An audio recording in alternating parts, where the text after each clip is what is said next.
Get ready for a show with machines blown right out of proportion. Tonight, the greatest ever gets up close and quite personal with the biggest and most powerful pieces of equipment the world has ever seen. It's like power personified. It's not just the size of a house, it's the size of an office block. But we won't just look at them, we'll test them. We'll use them as crushers, and we'll even shoot at them.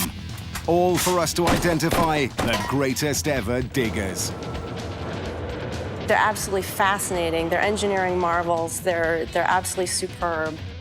We traveled the world and brought together a panel of experts to help us with the task. Their job isn't going to be easy, but it's certainly going to be fun. Even though the task seems larger than the machines themselves, let's get to it right now. Wasting no time, we begin our countdown with the world's biggest land machine, the Bagger 293. The Bagger 293 is a bucket wheel excavator. It's the size of an ocean liner on land. It's kind of an abstract type of machine. It actually kind of looks like a small mobile city with a giant buzzsaw attached to the front end.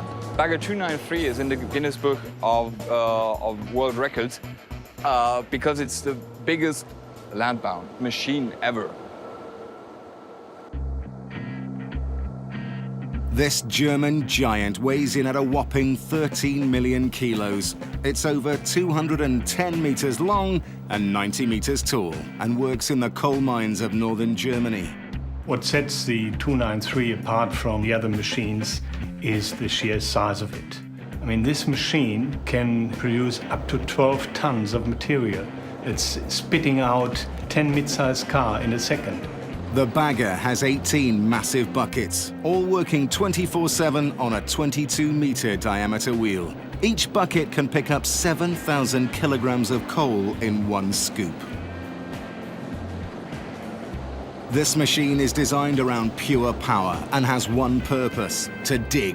Unlike most excavators, the Bagger doesn't just dig and load trucks. It has its own unique conveyor belt system. It is far cheaper to convey material than to truck it. A truck weighs about as much as it carries, whereas a conveyor weighs a lot less in comparison to what it can produce and can carry. The Bagger 293 feeds almost 50 kilometers of conveyor belts at the Hambach mine. The coal is then put onto trains and sent to power stations across Germany. The coal is used for power stations. We produce yearly about 40 million tons of coal, and about 30 million go for energy into power stations. Bagger 293 is powered by 20,000 kilowatts, enough electricity to run a small city. It draws its juice directly from the power plants it supplies. Although this giant extracts enough coal to power 300,000 homes daily, it's run by a very small team. On this excavator, only 5 people are working, and with these 5 people in 3 shifts, that means 15 people around the clock, we produce this high capacity. This may be a small crew, but they have to be fit. The Bagger has 5 levels, 2,500 steps, and walkways totaling over 3 kilometers. It's not unusual for the team to walk up to 10 kilometers a shift. I think there are not that many postmen in normal towns which have to walk that long per day. Bucket wheel excavators like the 293 are built to work specifically in only one location. But these machines are so good that it's not unusual for them to clear an entire coalfield, forcing them to move on and graze elsewhere. However, they move at only 50 meters per hour, so this is easier said than done. Hundreds of people have to be mobilized, and the operation can sometimes take months, if not years. Bucket wheel excavator is, under certain conditions, the most productive way to extract huge masses of material. This machine, the Bagger 293 bucket wheel excavator, is the biggest earth mover in the world. But with earth movers, bigger doesn't always necessarily mean better. They definitely have the size, they've got the weight, they've got the productivity, but they're somewhat isolated. Other machines are more flexible, more versatile. You can move them around, you can do slightly different jobs with them. But with a bucket wheel, it does one job, and that's what it does. It will not do anything else. The size and the productivity of the 293 make it the king of the diggers in terms of mass. But because of its sheer cost and lack of mobility, the bagger only gets to number 10 on our list. We've got 9 more diggers still to come, including the machine that helped launch man into space. The countdown of the greatest ever diggers began on a massive note with the bagger, and we're staying in Germany for number 9. Diving deep underground, here's the Gabby 1 tunnel boring machine. All the other machines work on the surface of the Earth. Now, to actually go under the Earth is a total different ballgame. At number 10 was the world's largest. Next up is the longest machine on Earth. Gabby 1 is state-of-the-art and is working on a very special project. The Gabby 1 is working in the Gotthard project in Switzerland. It's not the biggest machine ever built, but it's maybe the most sophisticated because it's a system about 440 meters in length and 9.58 diameters in width. This machine has a massive task: to cut through 90 kilometers of solid granite, probably the hardest rock on the planet. It will take 6 years for Gabby 1 to inch its way through and burrow a tunnel that's almost double the length of the Channel Tunnel. The completed project will allow trains to travel at speeds of up to 250 kilometers per hour, deep under Switzerland's picturesque Gotthard Pass. The whole system weighs about 3,200 tons. It is propulsed by 10 single motors and has a performance of 5,000 horses. So what you have under the earth there is not just a drilling machine, but it's a really powerful construction system. Gabby 1 is the most technologically advanced boring machine in the world. Its cutting head, located right at the front, is made up of 67 steel disc cutters, constructed from a top-secret combination of tungsten carbide and ultra-hard steel. These cutters slice through the rock, and the rotating movement of the head pushes the waste through the machine and onto a conveyor belt. This machine is capable to move 10 meters per day in average. And in good condition, it moves 40 meters. They're spectacular machines. And Gabby is no exception to that. It has one of the most demanding jobs of any of the tunnel boring machines to date. And yes, it is special. Gabby 1 is digging a tunnel that would have been impossible only a few years ago. This is the Herrenknecht factory in Schwonau, southern Germany, the birthplace of Gabby 1, where ultra-hard steel components and state-of-the-art technology made this project possible. It's a mixture of different things, integrating nearly everything which is nowadays technical on the market, from the hydraulics to computerized controls, steering technology. All these things come together in these machines, because basically up-to-date TBM is more or less, meanwhile, an underground factory for building a tunnel. The other way of tunnelling is essentially to have people with blasting and drills rather than a machine which rotates and cuts a tube out, which this does. It's better than that because you don't need explosives and you also don't put human beings at risk. So it's a better type of machine, and this particular one is obviously the latest state-of-the-art of that type compared to other methods of tunnelling. The benefits of a tunnel boring machine like the Gabby 1 are numerous, but there are also disadvantages. The tunnel boring machine is a system, and systems are, of course, not that flexible as single machines like excavators, for example. You can't just make a standard machine that'll go through any type of rock or any type of strata. You've got to design and build one for that particular job. So that's a disadvantage. So each one is a limited machine for a limited purpose. So in that sense, you could compare it to other ones which are much more versatile machines in this movie. This machine may be presently rewriting the history books, but as mass production is too expensive and inefficient, Gabby 1 only stands at number 9 on our top 10 list.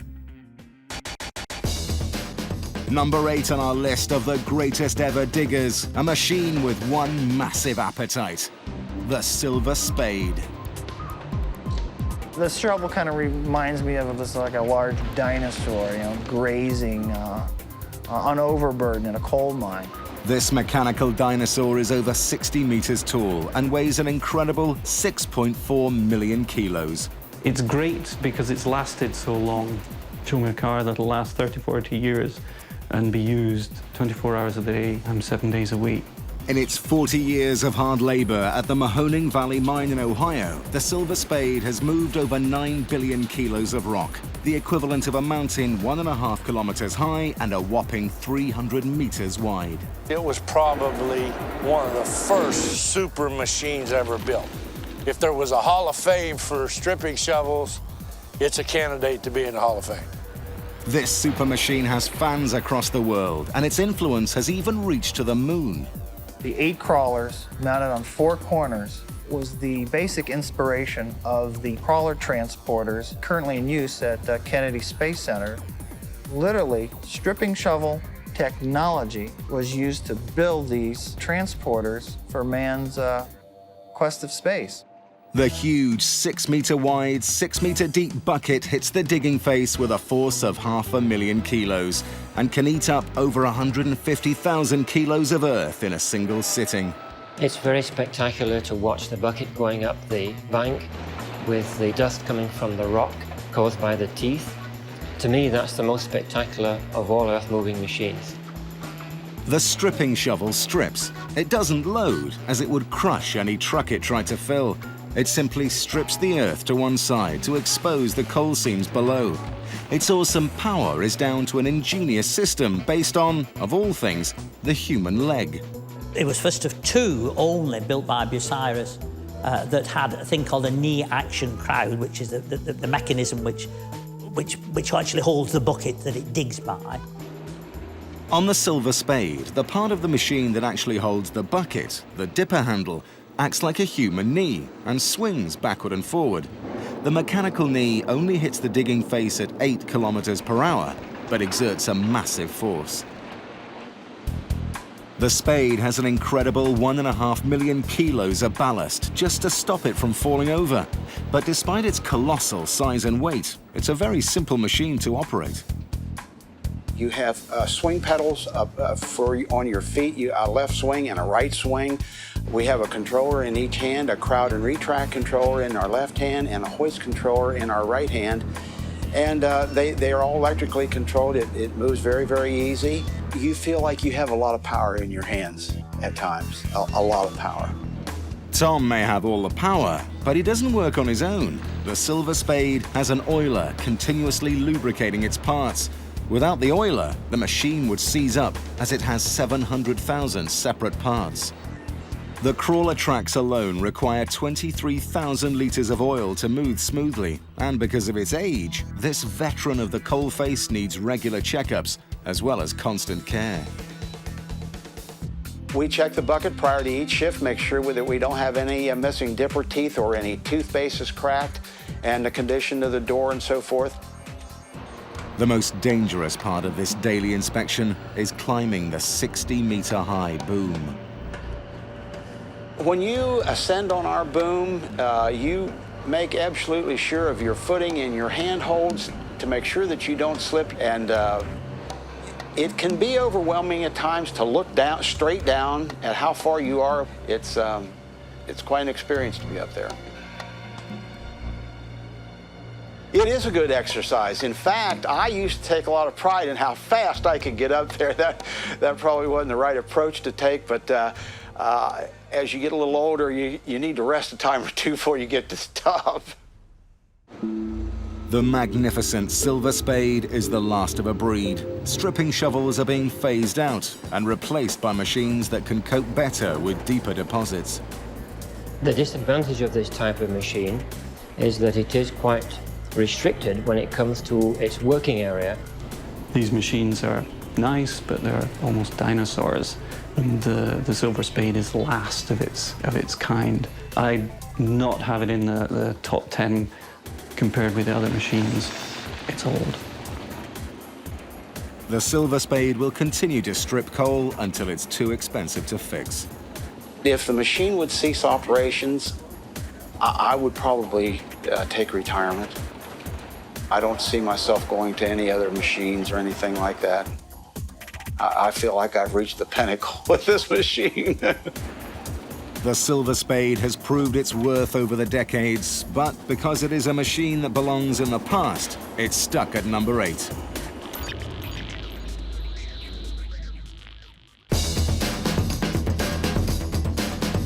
At number 7, the world's most powerful and biggest scraper, the Caterpillar 657E.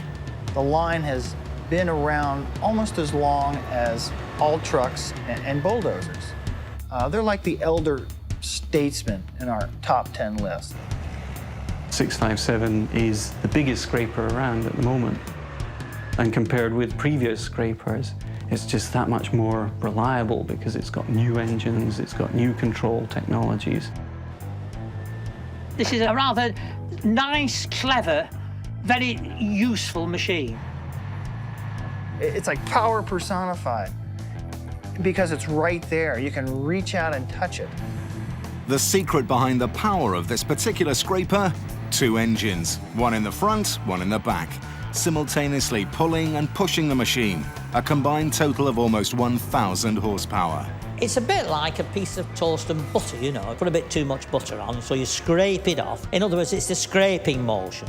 It's taking a scraping of the earth off, transporting it, and putting it down as a layer somewhere else. This machine doesn't just scrape, it's much more versatile. It also digs, loads, carries, and dumps huge amounts of earth without the assistance of any other machines.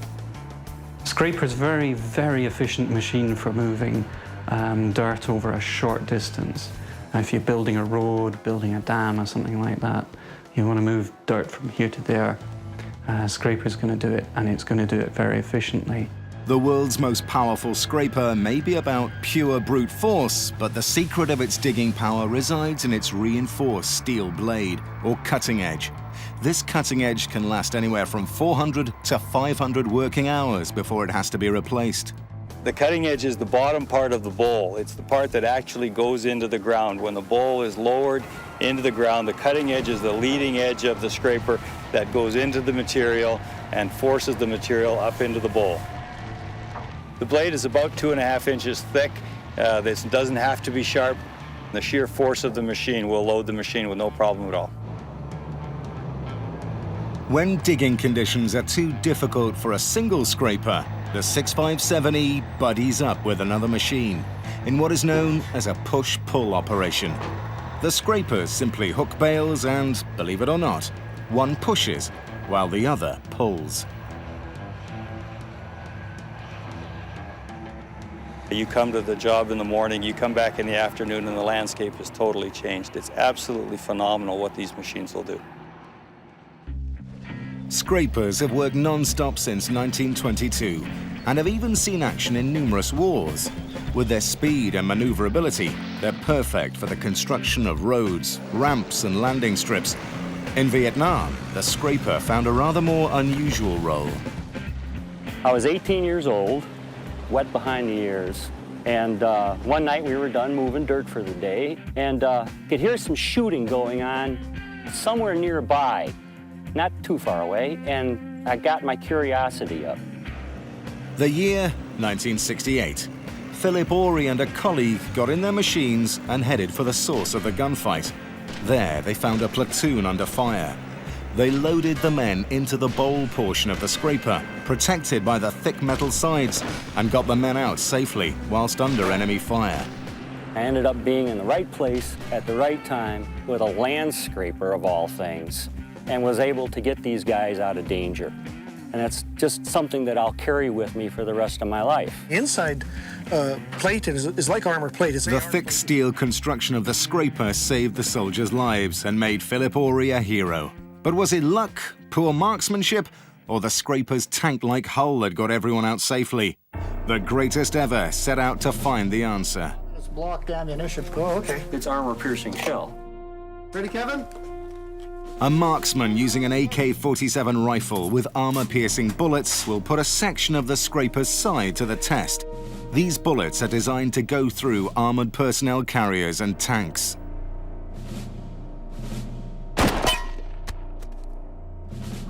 I'd hate to have been on the receiving end of that one. Well, you either hit it or scared it real bad because it fell down. I don't know. The one you were shooting at over in Vietnam, that was painted green. That may have had a difference. Ooh, nice clean hole. Yeah, let's flip it over and see if it went right through. Not even a mark. Not even a dent. Wow. Okay. Look at that. Yeah. Wow. Built bigger and better than the scraper Ori used in Vietnam, the 657E is without doubt the all-time scraper champion, but its uses are extremely limited. I wouldn't put the scraper in general high up on a list, simply because it is a relatively simple machine. It's not as sophisticated or as complex as some of the other machines in the list. Fast and powerful, the 657E removes great amounts of soil.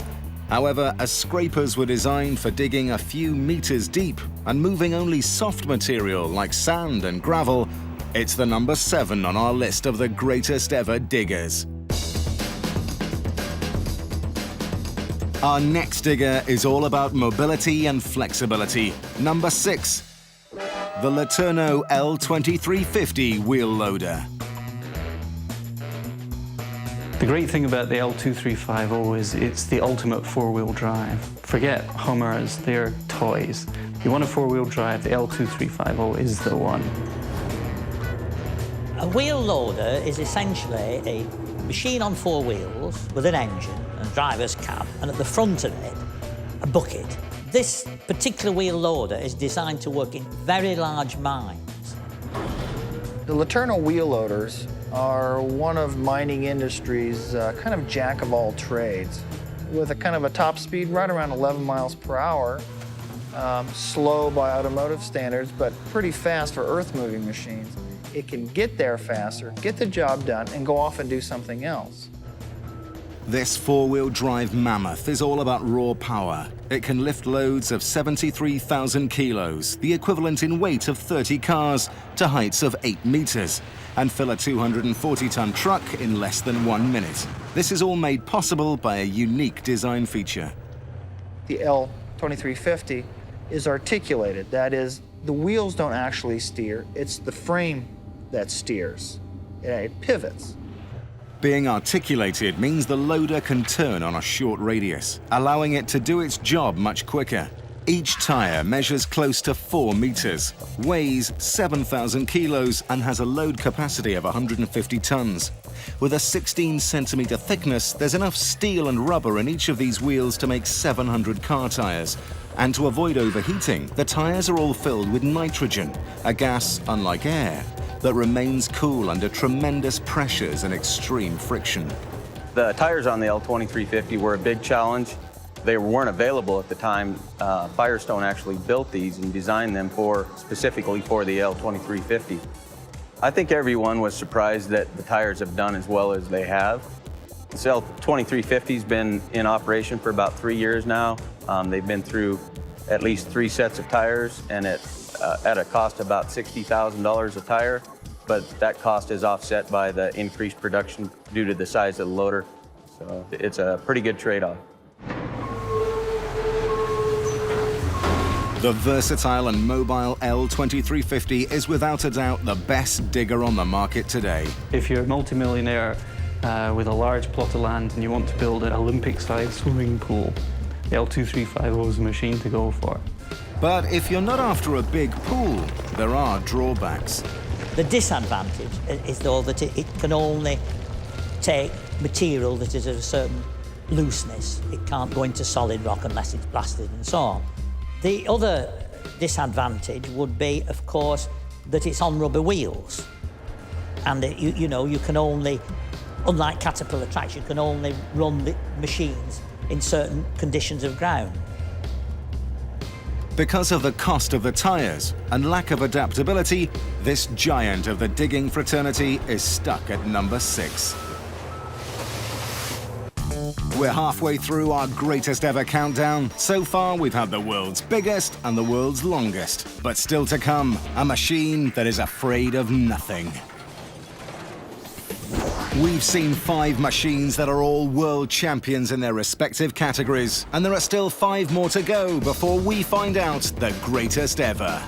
We continue our countdown with the newest and most modern machine on our list, number 5.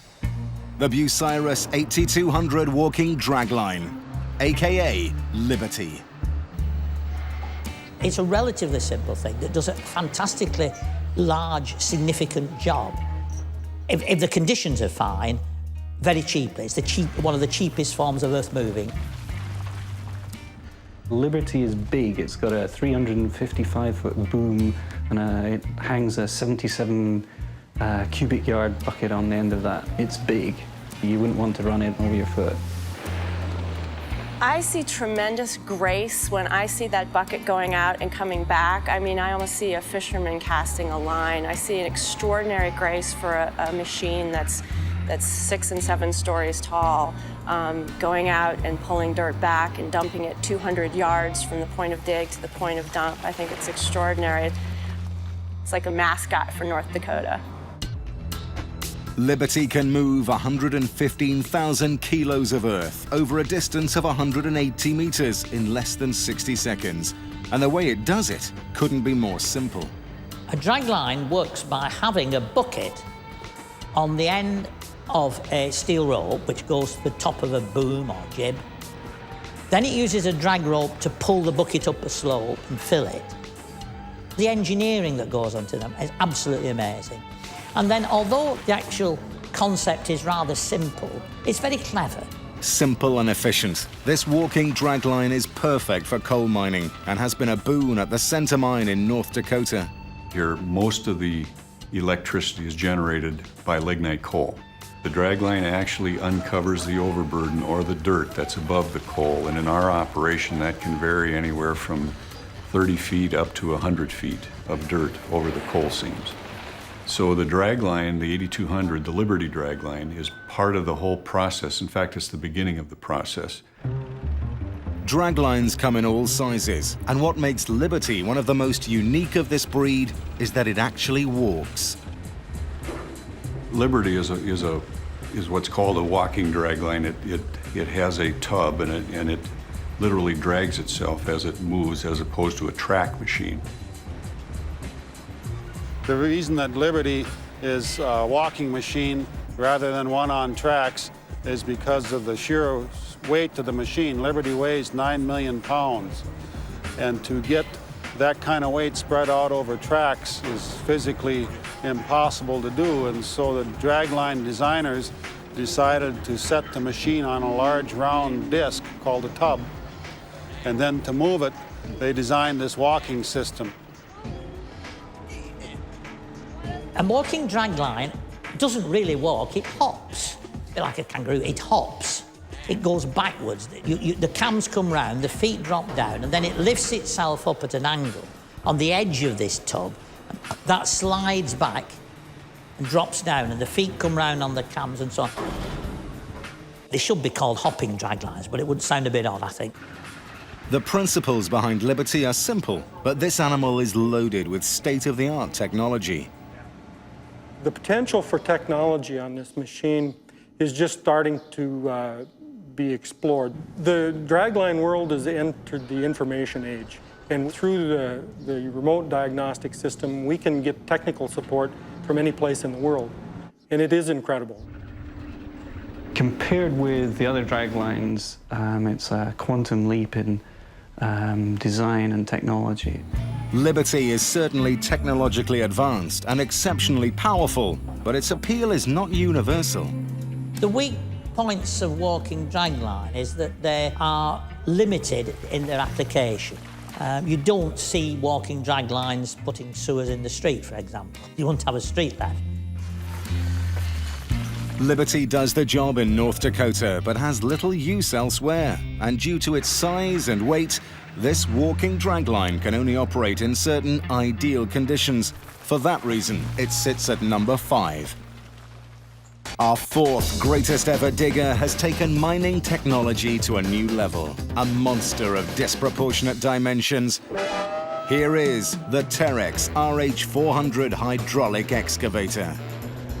It's the biggest machine of its type. Nobody else has built anything as big or as powerful as that. The Terex RH400 is a pioneer. It's pushed the boundaries of technology. The RH400 is certainly the most modern machine, using modern hydraulics and controls. Terex, one of the world leaders in ultra-large mining hydraulic excavators, designed and built this machine so it could lift a staggering 85,000 kilos of earth in a single scoop. That's like lifting 20 elephants. It takes, giant bites out of the face of the earth. It's fantastic. The RH400 works in one of the most inhospitable regions on the planet, the Alberta oil sands in northwest Canada, and was designed specifically for that area. It's a very difficult material to dig. It changes its consistency between the seasons. In the wintertime, it tends to break out into big pieces. That's difficult for the machine to handle, and the summertime, the oil sand is like a putty. And it's a very heavy push all the way through for the bucket to penetrate into the material. The key to this oil sand busting machine is its huge bucket and strong arms, powered by the digging world's largest hydraulic system. The RH400 is a hydraulic excavator, meaning it uses the power of hydraulic fluid, fluid power, if you will, as opposed to a cable shovel, which uses cable or wire rope. Hydraulic systems allow machines like the RH400 to lift heavy loads by applying pressure to a small piston and transmitting fluid to the larger piston, therefore increasing the force in the most economic way. The science of hydraulics is a very complicated thing, but I'm going to try and demonstrate it quite simply today. Here, we're going to show very simply how it produces a linear form of movement by simply creating pressure at one end and transmitting that via the fluid, the liquid, to a cylinder there, which at the end of the cylinder creates the movement. So if I press here, I'm putting pressure on there, and that's being transmitted right down the tube, and there's the movement at the end, which could work a machine or whatever. Generally, the more hydraulic pressure a machine has, the more power it has. And the hydraulic pumps of the RH400 set a new record for excavators. It can load one of the world's biggest trucks with only 4 scoops. You could compare the RH400 machine to a living entity. When you look at the life fluid as being the hydraulic oil, the heart of the hydraulic system would be the hydraulic pumps. There's 8 main pumps on the RH400, producing about 920 liters a minute. So it gives you a total flow or circulation of oil of about 7,500 liters a minute to move the bucket and boom attachment. Hydraulics is one thing, but the RH400 has a lot more to brag about. It's also very mobile.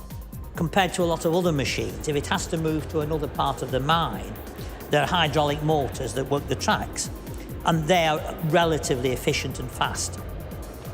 This beast of a machine runs on massive tracks. Each one of its 96 links weighs over 1,000 kilos, bringing the total weight of the machine to a whopping 1 million kilos.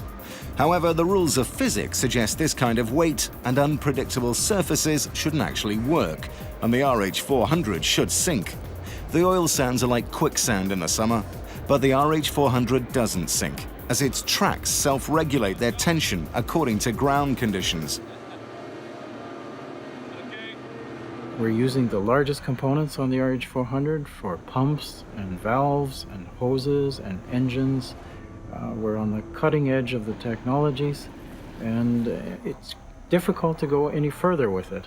Its disadvantage is that the hydraulics work under very high pressure, so therefore extreme safety precautions have to be taken whenever working on the maintenance of the machine. The RH400 can sometimes do the impossible, but it isn't the most practical machine due to its immense size. Its hydraulic system is the world's most powerful, but it's also the world's most complicated and dangerous to service. For these reasons, this digger is bogged down at number 4. The countdown continues, from the world's most powerful to the world's largest. Standing at number 3, the Komatsu D575A3 Super Dozer. This is no ordinary bulldozer. With a blade the size of a 3-car garage, this is the sumo champion of all earth movers. We know what a bulldozer is. Something with tracks with a big blade that pushes dirt. But, you know, there's bulldozers and then there's super dozers. It's not one of the small dozers you see in construction sites. It's 10 times the size of those. With a 1,150 horsepower turbocharged after-cooled engine, this bulldozer can push 227,000 kilos of earth with every shove. Watching a super dozer in action with that massive wall of steel is really a treat. This thing is fantastic. It's John Wayne, you know, bring on the Marines kind of thing. It's a big deal. Usually, a bulldozer just pushes dirt. This Komatsu dozer, with a unique blade design that tilts, can also scoop up dirt and almost float it over the ground. And the reason that's a good idea is you're not now pushing against the ground and you don't have a lot of resistance. You're not trying to roll the dirt. It's an incredibly efficient machine and it does its job very well. There are only 45 of these beasts operating in the world. They're normally found in the larger mines of America, Canada, and Australia, where long, straight pushes are the name of the game. It definitely improved the production on our mines. You can do so much more work with basically one operator, and that's what makes it feasible to have the machine. This machine isn't just about productivity, it's also about comfort. What we are trying to do is keep the track on the ground. Whenever the track is off the ground and slams back into the ground, you get shock up to the operator. The undercarriage of the Super Dozer follows the contour of the ground with independent seesaw-like movements. And to further decrease vibration, rubber shock absorbers were added, giving this machine the best traction of any dozer on the market. A smooth ride over rough terrain may be guaranteed by Komatsu, but what about big objects in its path? The greatest ever pitted the D575A3 against a pickup truck. Yeah, I think that's a pretty silly idea. That would definitely fall into the unapproved application format of a D575.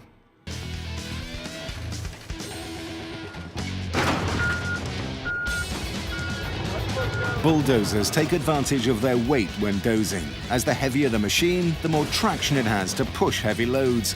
This Super Dozer weighs 150,000 kilos.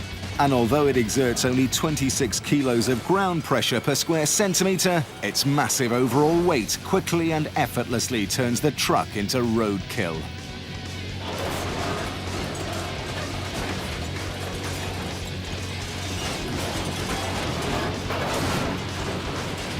That's one way to measure the weight of this machine, but how about its power?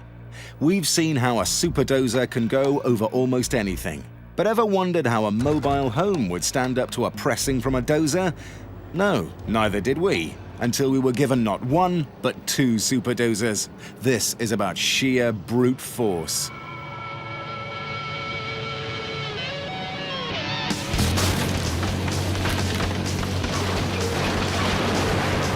That's 14 meters of trailer crushed by the combined 23,000 horsepower of 2 Super Dozers in a little less than 13 seconds.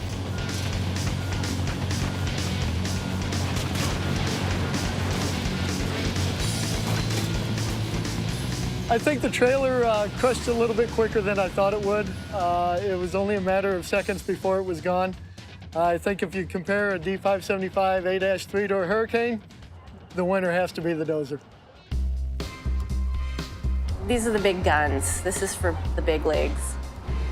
The D575's weight, size, and power make it the perfect piece of equipment for large mining operations, but they also limit its use. I think this is probably the largest bulldozer that we'll see in quite some time. To go to a larger machine would require a lot more cost, and it just doesn't work out in dollars and cents. There are not so many operations of the size to use the Komatsu D575. This Komatsu super dozer is the ultimate machine if you want to push large loads of dirt in a short time. But for longer distances, it's a waste of power. And while it's able to crush and destroy almost everything in its path, it can only move at 16 kilometers per hour. For these reasons, the super dozer is buried at number 3 on our list. Before finally revealing the greatest digger, here's a giant that is the cornerstone of almost all mining operations. Standing at number 2, the Liebherr T282B haul truck. The T82 with its edges, which is enormous tires, with its big radiator, it doesn't hide its power, it is just pure macho. Mining kept saying they wanted bigger, they wanted better, they wanted faster. The T282B does it. It's the biggest dump truck there is. It's not just the size of a house, it's the size of an office block. And it's an office block that'll do 40 miles an hour. When it drives past you, the earth shakes. It's fantastic. The T282B has an engine weighing a whopping 9,000 kilos, burns 5,500 litres of diesel a day, and does 13 litres to the kilometre. That's 13 litres to the kilometre. It's unique because it's diesel-electric drive, unlike some other trucks which are mechanical drive. An electric drive truck is simple in that it uses very few rotating parts as opposed to rotating drive lines and transmissions and various components like that. Moving this giant forward is one thing, stopping it is another, especially as this truck doesn't have conventional brakes. This monster relies on its electric motors to slow it down. The motors work like in a normal car, where changing gear from third to second slows it down. Keeping this 800-ton beast under control needs more than brakes. It requires a very special touch. I'm not really sure why there's so many female drivers out here. It's been said that women drive them better. We don't make any comparisons between the men and the women here. We all drive the trucks. First time I ever sat in the driver's seat of one of those, it was pretty intimidating. But after about 2 weeks or so, you get into the flow of driving them and you get used to the size of them, and then you don't really notice how big they are compared to the rest of them.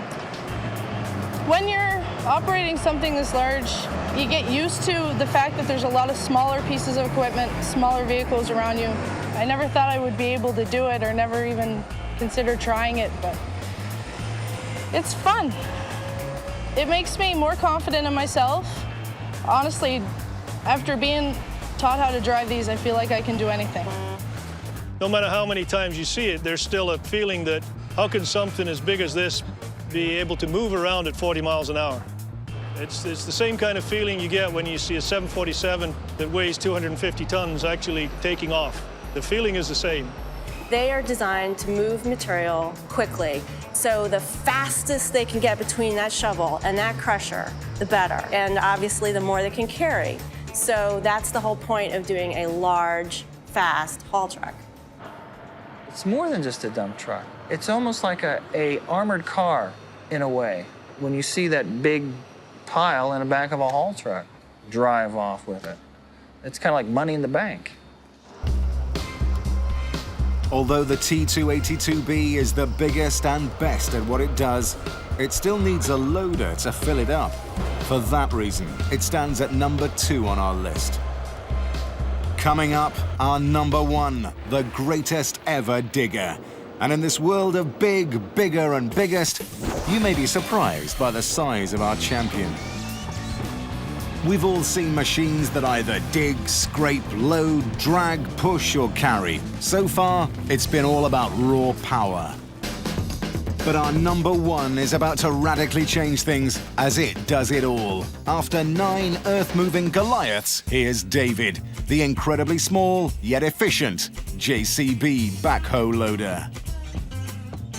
In many ways, the JCB reminds me of the common ant. Not the biggest, not the most powerful, but still one of nature's most versatile little excavators. What's great about a backhoe loader is it's a jack of all trades. It's like a Swiss Army knife. It's a popular machine, and it has transformed the way we actually work in a whole range of earth-moving things. Although it's not the largest machine by any means, it is the most adaptable. It can do more different jobs than any of the other machines we have on our list. 1 out of every 4 backhoes is a JCB. And if you look at the Oxford English Dictionary, of course, the definition of, hydraulic digger is JCB. JCB have sold over 325,000 machines on 5 continents since first hitting the world's building sites in 1952. The Backhoe Loader was born of the need for multiple functions from just one machine. Really, a backhoe loader is versatility to the nth degree. You've got 3 pieces of construction equipment tied into one. First, you have a tractor. Next, you have a loader. You're the ability to move large amounts of material from point A to point B. And then really the main operating tool of the machine is going to be the back end. It's a small machine, but it's a very powerful machine. But the key to the backhoe loader is its versatility. But JCB is not just about digging, drilling, or pushing. This machine is much more adaptable. What sets JCB apart from the competitors is a host of unique applications. You can put in upwards of 500 attachments onto the backhoe loader, again, making the operator more productive because it's going to give him a more versatile machine. I think certainly in engineering you've got to have the products right, and we fortunately had the right sort of product to do that with. And I guess Sir Anthony Bamford is the older son of Joseph Cyril Bamford, the man whose initials, JCB, became the standard of quality for digging machines. It's no good just having a well-engineered product. You've got to go out and sell it. And he actually did go out and sell it. I mean, he sold his very first product himself in the marketplace. Joe's selling skills were evident when he began a great tradition of JCB stunts in the 1960s. He involved royalty at lavish presentations and even organized elaborate demonstrations performed to showcase the versatility of the machine. It's all part of selling the sizzle, really, not selling the steak. You've got to make it interesting. Reliability is very, very key for these items of equipment, and the 3CX backhoe loader stands up to all the abuse that the kids can throw at it. Hugh Edelanu owns Diggerland, the world's first adventure park entirely dedicated to construction equipment. I just love diggers myself. We do a lot of unusual things and fun things with JCB equipment.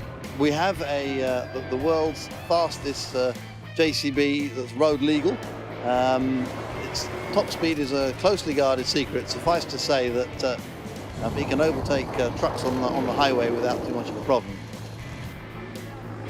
Hugh took 22 hours to cross the entire British Isles, and the record he holds is probably here to stay. For him, it's just another way to spend as much time as he can around the digger. It's just awesome. To demonstrate the JCB's adaptability and efficiency, the greatest ever has pitted our #1 machine against a rugby team. A world first, we think.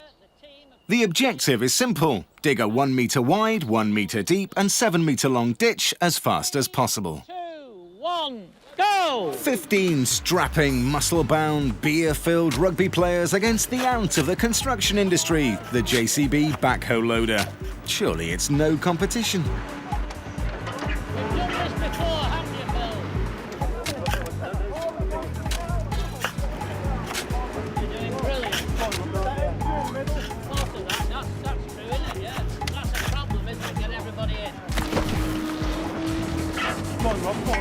Keep it up, lads, come on!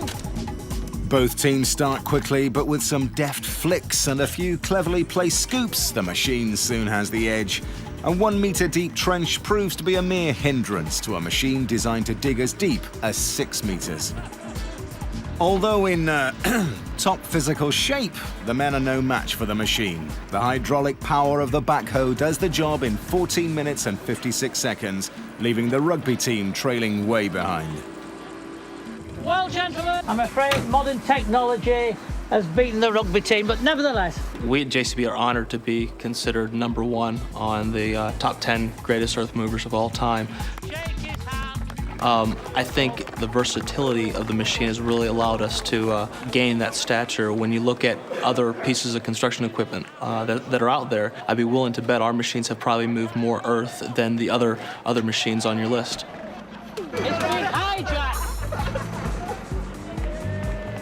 The backhoe loader is never the most efficient machine at doing any particular job. Its real success is that it'll do just about anything, and no other machine comes close in that respect. Every site needs a JCB because there's always a small job to do. It can do 101 jobs. It's not necessarily the biggest, the baddest, and the most powerful that come out on top. Sometimes it's the smallest and more versatile tool that comes in number one. That's why in our top 10 list of the world's greatest earth movers, JCB comes in number one. So there you have it. The JCB is the greatest ever. Agree or disagree? The fact is that without these machines, life wouldn't be what it is today.